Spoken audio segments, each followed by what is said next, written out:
El primer encuentro con los portugueses. Cómo Portugal cambió China para siempre. Parte 1. Es 1513, y un grupo de marineros portugueses desaliñados desembarca en una isla cerca de la costa de Guangdong, en el sur de China. Han navegado desde Malaca, que Portugal conquistó solo 2 años antes, siguiendo rumores de un imperio fabulosamente rico hacia el norte. Están exhaustos, malolientes, desesperados por comerciar. Pero no tienen idea de lo que están a punto de desencadenar. Porque estos marineros sucios y barbudos, vistiendo ropas extrañas, hablando un idioma que ningún chino ha escuchado jamás, llevando arcabuces que hacen ruidos explosivos aterradores, están a punto de hacer algo que cambiará China para siempre. Van a destrozar la ilusión. Durante más de 2000 años, China ha operado bajo una asunción fundamental, que el Reino Medio es el centro de la civilización, rodeado por bárbaros en varios grados de distancia de la verdadera cultura. Todos los extranjeros son tributarios o salvajes. Todos vienen a aprender de China. Todos reconocen la superioridad china. Esta no es solo arrogancia, es cosmología completa, la forma en que China entiende su lugar en el universo. Y durante 2 milenios esta asunción ha sido mayormente correcta. Los vecinos de China realmente han sido menos desarrollados, realmente han adoptado escritura china, confucianismo, budismo, realmente han enviado tributo a Beijing. El sistema ha funcionado. Pero ahora llegan estos portugueses y no encajan en ninguna categoría que los funcionarios chinos entienden. No son nómadas de las estepas como los mongoles. No son reinos tributarios como Corea o Vietnam. Son algo completamente nuevo, europeos, de un continente que China apenas sabe que existe, representando una civilización que se ve a sí misma no como inferior a China, sino como potencialmente superior. Equipados con tecnología que en algunos aspectos ya supera a China, y operando bajo asunciones sobre comercio, diplomacia y relaciones internacionales que son completamente incompatibles con el sistema confuciano. Este primer encuentro en 1513 entre Portugal y China no es solo un momento de contacto entre culturas, es el comienzo del fin del mundo medieval, el primer choque entre el orden tributario de Asia Oriental y el sistema westfaliano europeo emergente, el momento en que China comienza el camino largo y doloroso hacia el siglo de humillación. Y la cosa más fascinante es que nadie en ese momento entiende lo que está sucediendo. Los portugueses piensan que han descubierto otro reino asiático para explotar. Los chinos piensan que algunos bárbaros más están llegando a presentar tributo. Ambos están espectacularmente equivocados, y ese malentendido mutuo establecerá el patrón para los próximos 500 años de relaciones sino-occidentales. Para entender por qué el encuentro portugués fue tan significativo, necesitamos entender qué estaba haciendo Portugal en Asia en primer lugar. A principios del siglo XVI, Portugal era una nación pequeña en el borde de Europa con ambiciones masivas. Bajo el patrocinio del príncipe Enrique el Navegante y sus sucesores, Portugal había estado explorando sistemáticamente hacia el sur por la costa de África durante décadas, buscando una ruta marítima a las Indias que evitara los intermediarios musulmanes que controlaban las rutas comerciales terrestres. En 1498, Vasco da Gama finalmente rodeó el Cabo de Buena Esperanza y llegó a India. Fue un momento decisivo en la historia mundial.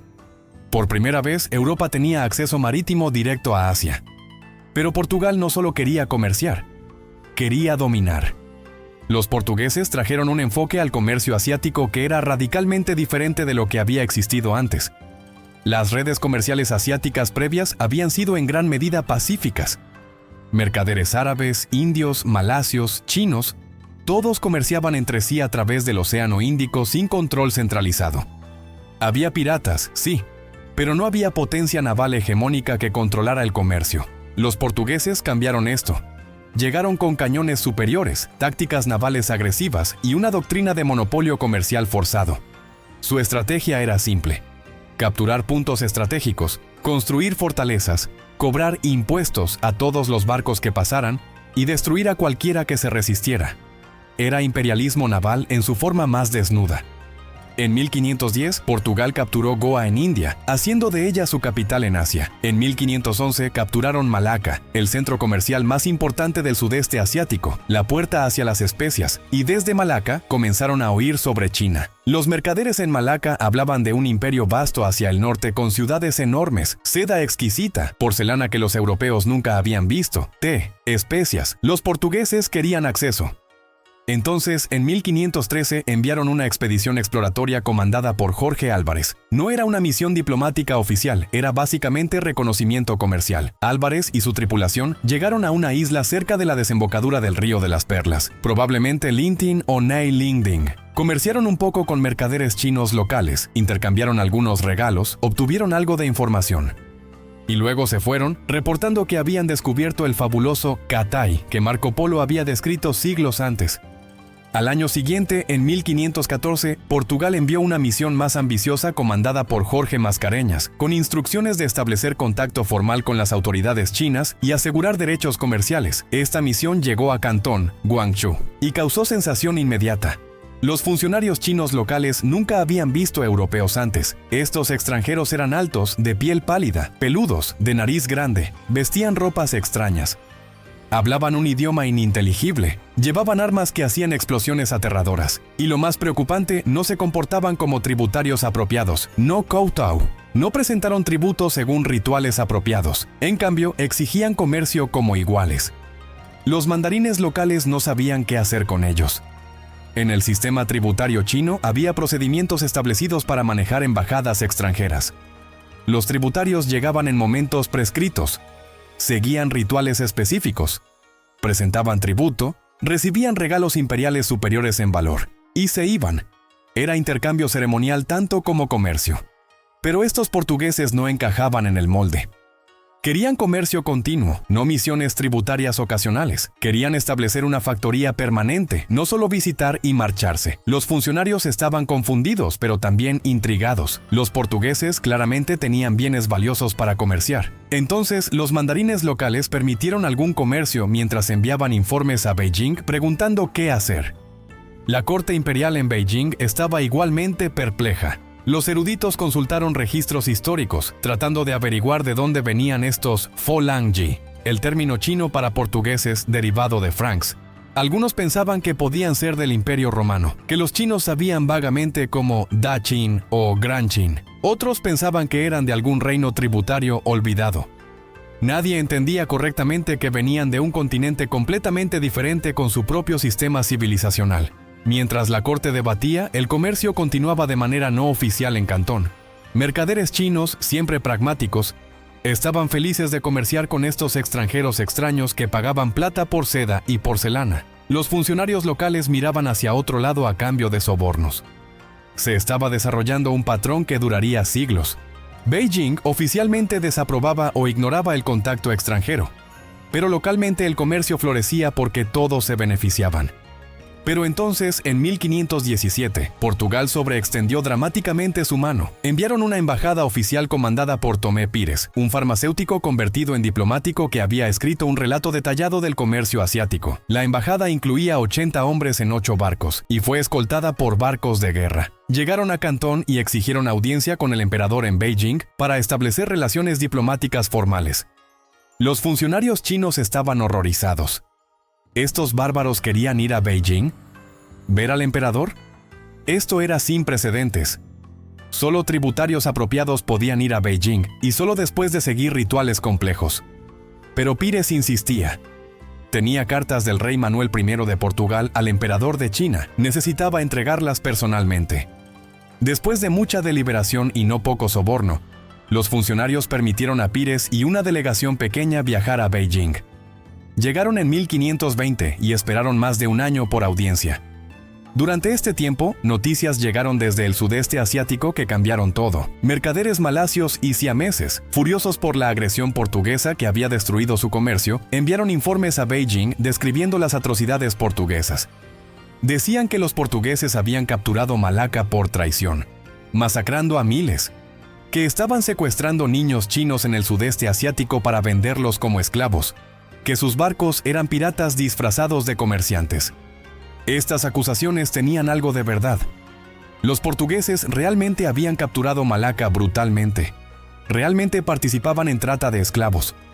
Eran agresivos, violentos y operaban según reglas completamente diferentes de las normas asiáticas de comercio.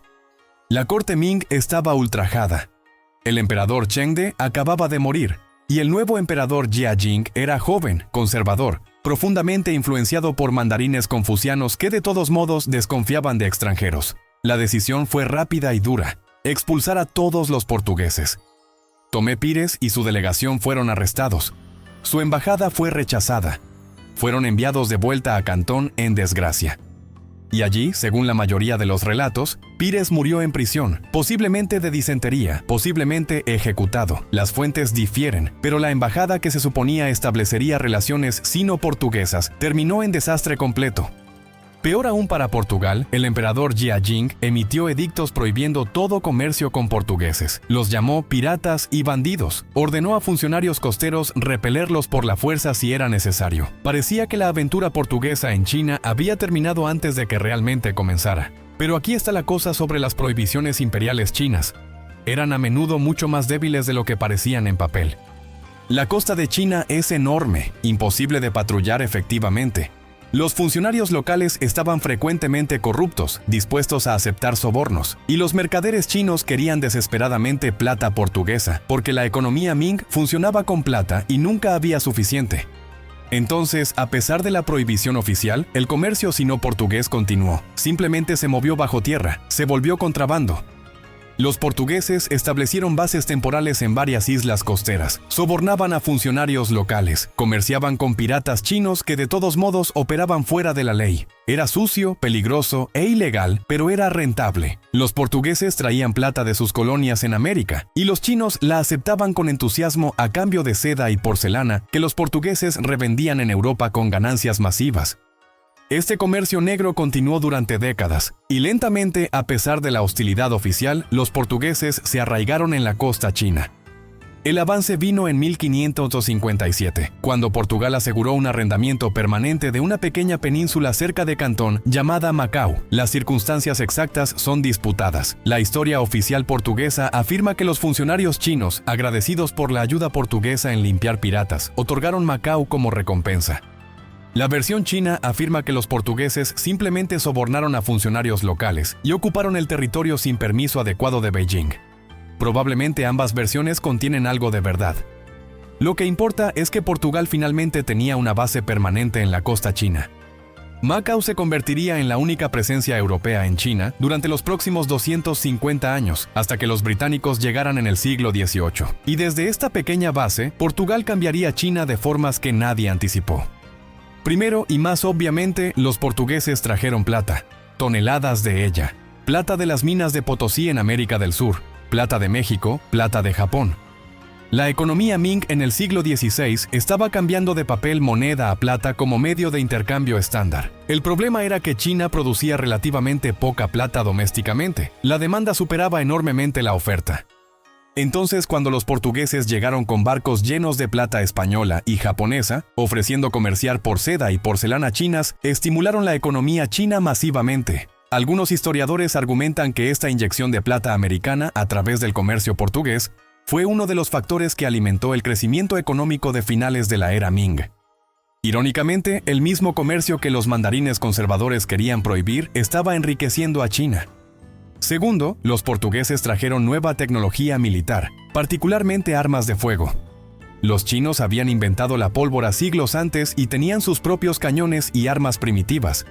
Pero la tecnología europea de armas de fuego había avanzado rápidamente durante el siglo XV, y para el XVI, los cañones portugueses y arcabuces eran superiores a sus equivalentes chinos en rango, precisión y confiabilidad. Los funcionarios militares chinos, enfrentando piratería creciente en la costa, se dieron cuenta de que las armas portuguesas eran efectivas, comenzaron a comprarlas, contrataban artilleros portugueses como mercenarios e incluso aprendieron a fabricar copias. El famoso general Ming Chi Jiguang, quien pasó décadas luchando contra piratas japoneses en la costa, incorporó arcabuces de estilo portugués en sus fuerzas. Esto fue el comienzo de un patrón que continuaría durante siglos. China adoptando tecnología militar occidental mientras mantenía instituciones políticas tradicionales. Eso no es todo. Los portugueses también trajeron algo mucho más disruptivo que plata o armas. Trajeron una religión extranjera agresiva y proselitista. Parte 2.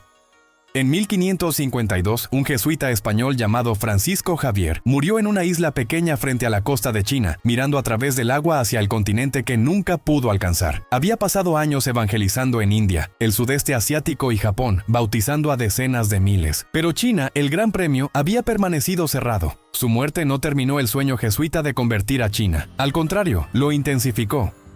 Los jesuitas vieron a China no como otro territorio a convertir, sino como la clave para convertir toda Asia. Razonaban que si podían convertir al emperador chino, todas las naciones tributarias seguirían. Era una fantasía, pero era una fantasía que impulsó décadas de esfuerzo jesuita. Los jesuitas tenían una ventaja que otros misioneros no tenían. Eran altamente educados, disciplinados y dispuestos a adaptarse. En lugar de simplemente denunciar la cultura china como pagana, los jesuitas la estudiaron, aprendieron chino, incluyendo el difícil chino clásico literario. Estudiaron los textos confucianos, adoptaron ropas de eruditos chinos, y argumentaban que el confucianismo no era incompatible con el cristianismo, que de hecho muchas enseñanzas confucianas sobre moral y gobierno armonizaban con doctrina cristiana. Esta era la acomodación jesuita, y era controversial incluso dentro de la Iglesia católica, pero era efectiva. El jesuita más exitoso fue Matteo Ricci, un matemático y astrónomo italiano brillante. Ricci llegó a Macao en 1582 y pasó los siguientes 30 años trabajando para ganar entrada a la corte imperial. Primero se estableció en el sur, aprendiendo chino, construyendo relaciones con funcionarios locales. Impresionó a mandarines con su conocimiento de matemáticas, astronomía y cartografía. Creó un mapa del mundo que mostraba a China por primera vez su verdadero tamaño en relación con otros continentes. Para los chinos, acostumbrados a mapas que mostraban a China como el centro de todo con bárbaros vagos alrededor de los bordes, el mapa de Ricci era revelador y perturbador. Mostraba que China era solo una parte de un mundo mucho más grande. En 1601, Ricci finalmente llegó a Beijing y obtuvo audiencia con el emperador Wanli. Presentó regalos, un clavicordio, relojes mecánicos, un prisma, pinturas al óleo europeas. Estos objetos fascinaron al emperador y los cortesanos. El clavicordio particularmente los asombró. Nunca habían visto un instrumento de teclado. Ricci fue invitado a quedarse en Beijing y pasó el resto de su vida allí, escribiendo libros en chino sobre teología cristiana, geometría, mnemotécnica y más. Convirtió a algunos mandarines al cristianismo, aunque no muchos. Más importante, estableció el precedente de que europeos educados que respetaban la cultura china podían encontrar un lugar en la sociedad china. Los jesuitas que siguieron a Ricci fueron aún más lejos.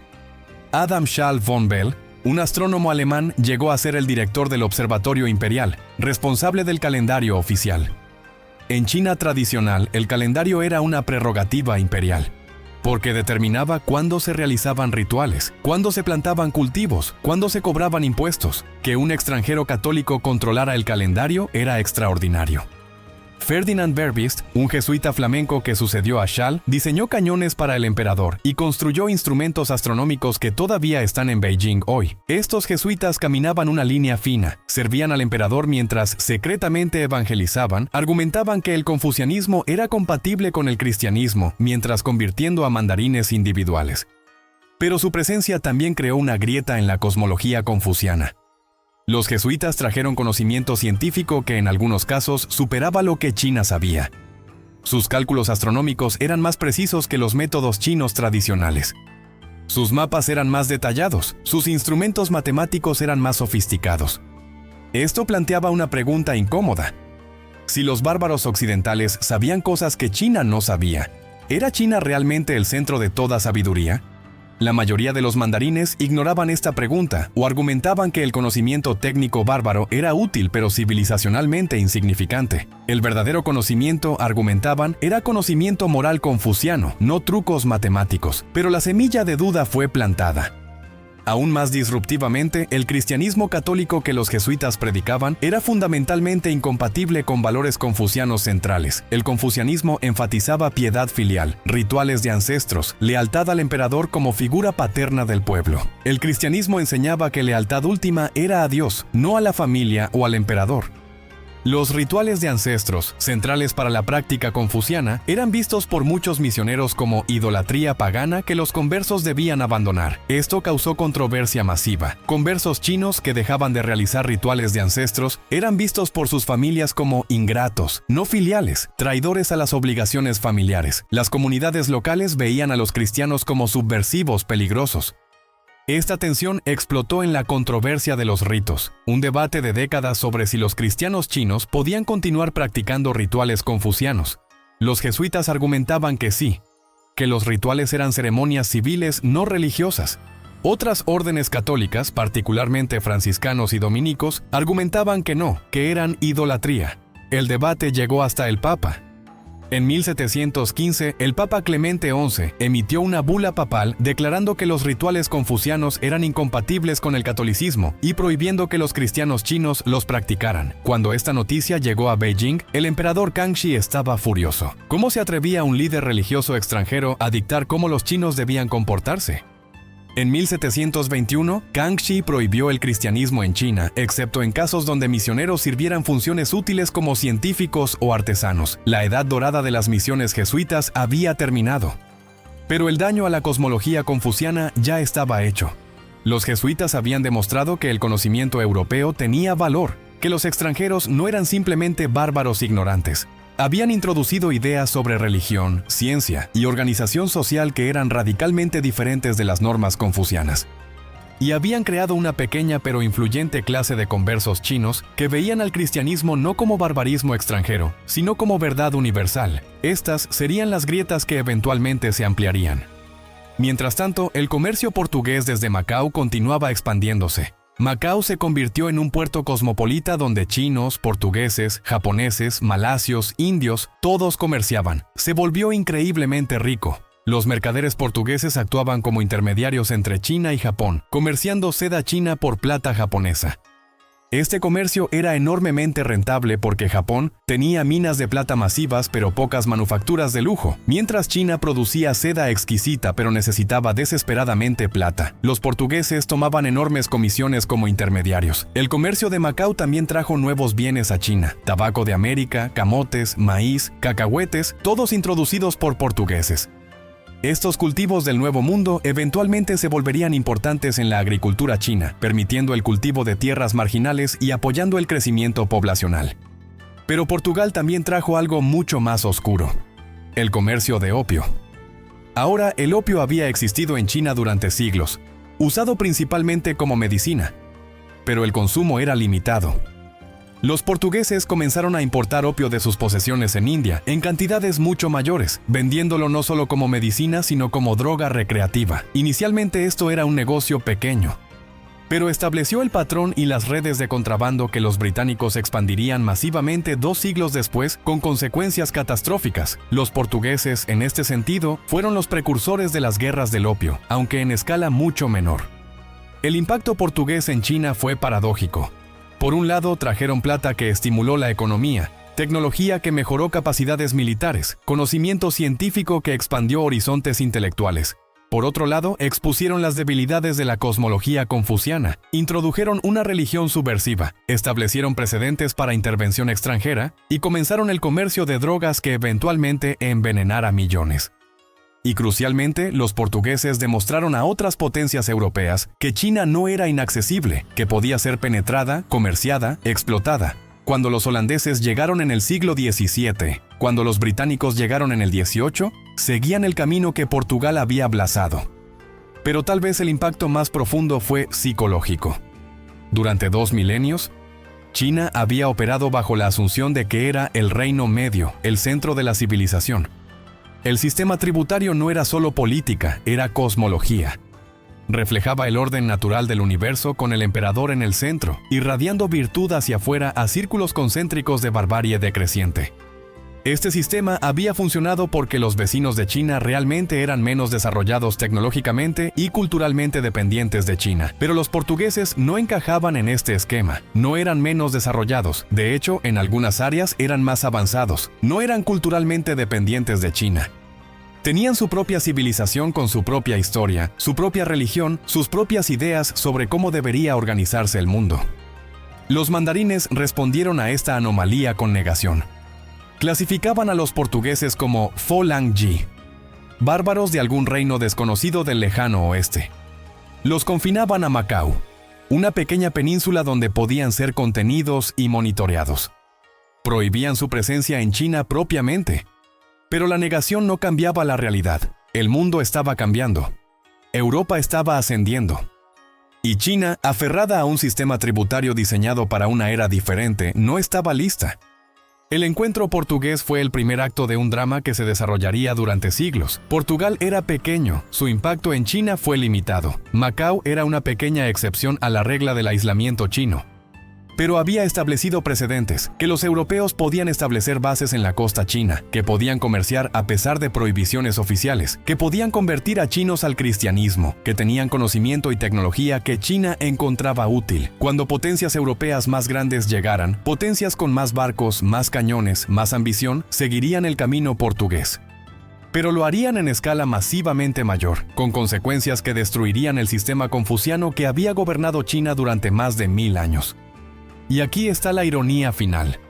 Portugal, la primera potencia europea en alcanzar China, sería también la última en irse.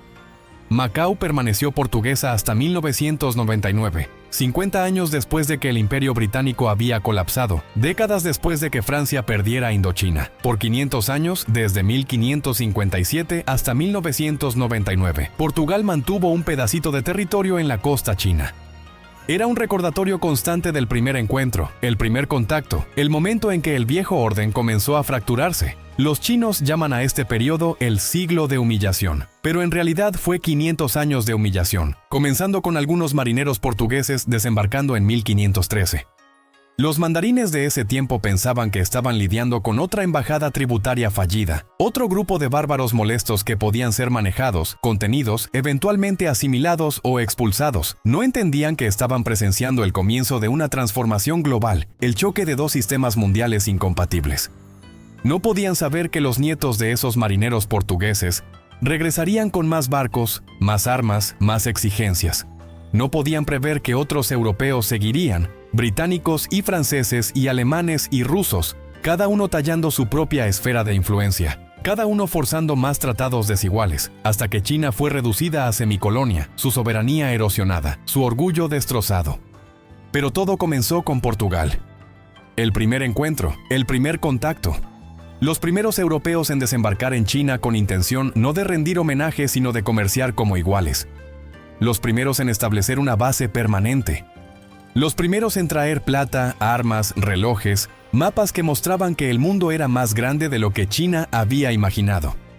Los primeros en traer una religión que desafiaba el confucianismo directamente. Los primeros en demostrar que los bárbaros occidentales no eran ignorantes, no eran inferiores y no aceptarían su lugar en la jerarquía confuciana. Cuando miramos hacia atrás al primer encuentro entre Portugal y China, vemos algo más que intercambio comercial o choque cultural. Vemos el momento en que la historia mundial giró, cuando el aislamiento relativo de Asia Oriental fue roto permanentemente, cuando China comenzó el camino largo y doloroso desde la confianza imperial hacia la crisis moderna. Portugal no destruyó el sistema de los mandarines por sí solo. Era demasiado pequeño, demasiado distante, demasiado débil, pero abrió la puerta, y una vez que esa puerta fue abierta, nunca pudo ser completamente cerrada de nuevo. Otros entrarían, más grandes, más fuertes, más exigentes, y eventualmente el sistema que había gobernado China durante más de 1000 años colapsaría bajo el peso de fuerzas que había estado diseñado para manejar. El legado del encuentro portugués vive hoy. Macao, devuelto a China en 1999, conserva arquitectura portuguesa, habla cantonés mezclado con palabras portuguesas, cocina comida fusión luso-china. Es un recordatorio físico de que Portugal estuvo allí, de que Europa alcanzó China siglos antes de que China estuviera lista, de que el viejo orden fue desafiado por un mundo nuevo que no respetaba las categorías confucianas. Y para China moderna, navegando su resurgimiento como superpotencia, el encuentro portugués es el comienzo de una historia que están decididos a revertir. El siglo de humillación comenzó cuando China no pudo manejar el desafío europeo. China moderna está asegurando que ninguna potencia extranjera la humille de nuevo. Están construyendo una marina que domina el mar del sur de China. Están rechazando intervención occidental en sus asuntos internos. Están exigiendo respeto como gran potencia. En cierto sentido, todavía están respondiendo a ese primer encuentro en 1513, cuando marineros portugueses desembarcaron y el mundo de China comenzó a cambiar para siempre.